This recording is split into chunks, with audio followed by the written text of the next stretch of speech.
오늘 말씀은 고린도전서 7장 8절부터 14절까지의 말씀입니다. 내가 결혼하지 아니한 자들과 과부들에게 이르노니 나와 같이 그냥 지내는 것이 좋으니라. 즉 결혼하지 아니한 미혼들과 그 다음에 과부, 혼자 된 여인들에게 그가 권면하는 것은 나와 같이 그냥 지내는 것이 좋다. 하지만 만일 절제할 수 없거든 결혼하라.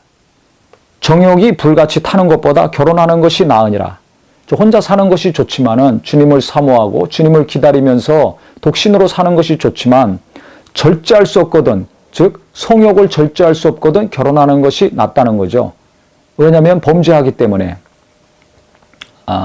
그래서 이 남자나 여자나 성욕이 강한 분들이 있습니다. 이런 분들은 결혼을 좀 빨리 하는 것이 좋습니다. 안 그러면 결혼 전에 계속 자기 몸에 죄를 짓는 일을 하겠죠.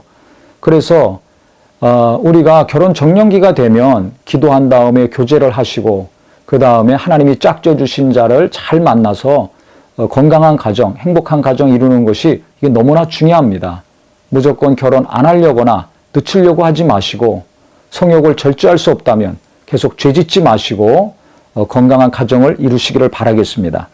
절제할 수 없거든 결혼하라. 정욕이 불같이 타는 것보다 결혼하는 것이 나으니라. 다시 한번 말씀을 드립니다.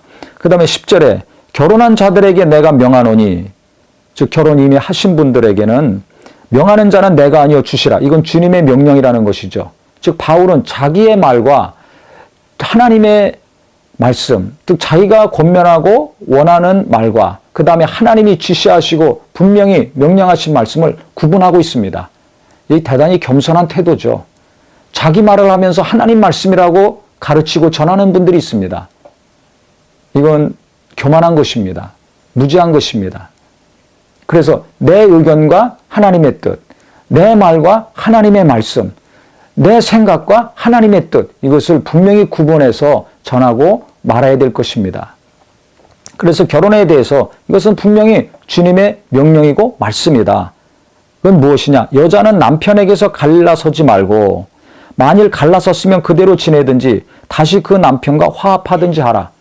남편도 아내를 버리지 말라. 즉 이혼하지 말라는 거죠. 혹 이혼했다 할지라도 갈라섰다 할지라도 다시 화합하든지 그대로 지내라. 그 나머지 사람들에게 내가 말한다. 이는 주의 명령이 아니라, 즉 바울의 개인적인 신앙의 권면이고 권고라는 것입니다. 그것은 뭐냐면 만일 어떤 형제에게 믿지 아니하는 아내가 있어 남편과 함께 살기를 좋아하거든 그를 버리지 말며, 즉 믿음이 있는 아내에게 믿지 않는, 예수를 안 믿는 불신자 남편이 있다면 그 남편이 같이 살기 원한다면 그냥 살아라는 겁니다. 안 믿는다고, 거룩하지 않다고 이혼하면 안 된다는 것입니다. 또 여자도 마찬가지예요. 어떤 여자에게 믿지 아니하는 남편이 있어 아내와 함께 살기를 좋아하거든 그 남편을 버리지 말라. 그러니까 배우자가 믿음이 없다고, 거룩하지 않다고, 하나님의 자녀가 아니라고 갈랐으면 안 된다는 것입니다. 믿음이 없는 아내요 남편이라 할지라도 육체적인 관계 괜찮다는 것이죠. 이런 깊은 뜻이 있는 것입니다. 그래서 내가 예수 믿기 때문에 내 남편과 아내는 예수 안 믿는다고 터부시하고 거부하고 육체적인 관계를 거부하고 함께 살기를 거부하면 안 된다는 것입니다. 그들이 믿음은 없지만은, 내 남편 내 아내가 믿음은 없지만은, 교회는 안 나오지만은 나와 함께 살기를 원한다면 같이 살아야 된다는 것입니다. 부부관계도 육체적인 성적인 관계도 해야 된다는 것입니다. 그러면서 하는 얘기가 왜 그렇게 해야 되느냐면 14절에 나와 있습니다. 믿지 아니하는 남편이 아내로 말미암아 거룩하게 되고 믿지 아니하는 아내가 남편으로 말미암아 거룩하게 되나니 그렇지 아니하면 너희 자녀도 깨끗하지 못하니라. 그러나 이제 거룩하니라. 즉 믿음 있는 아내를 통해서 남편이 믿음을 갖게 된다는 것입니다. 아내가 기도하고 또 예배하고 겸손히 순종하고 섬김으로 말미암아 그 남편이 마음이 열려서 같이 교회 나오고 예수 믿고 구원받고 거룩한 삶을 살 수 있게 된다는 거죠.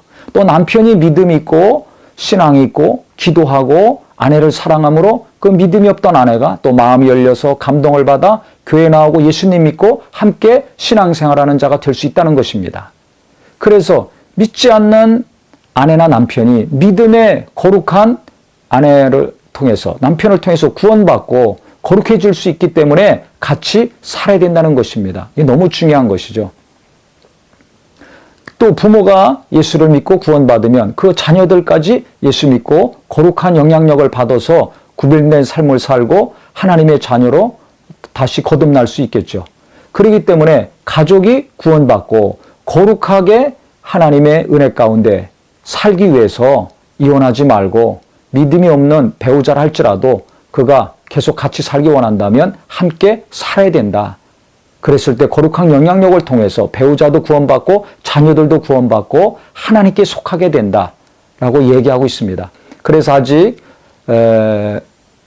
배우자가 믿음이 없고 그것 때문에 계속 낙심하고 어려움이 있다면 오늘 말씀을 통해서 우리 성도님들이 위로받으시고, 아, 내가 남편을 더 사랑해야 되겠구나, 내가 아내를 더 사랑해야 되겠구나, 믿음이 없다고 교회 안 나온다고 정죄만 할 것이 아니라 또 부부관계를 거부할 것이 아니라 타박만 하지 마시고 계속 기도하고 선한 영향력을 하나님께도 은혜 받으셔서 사랑하시고 위로하시고 건강한 관계를 계속 유지하셔서 남편의 마음이 녹아지고 아내의 마음이 녹아져서 그분들이 정말 하나님께 나와서 구원받고 은혜도 받고 부부간의 건강한 삶을 통해서 또 기쁨의 역사를 보고 자녀들도 예수 믿고 함께 신앙생활하는 귀한 가정이 되시기를 예수 이름으로 축원합니다.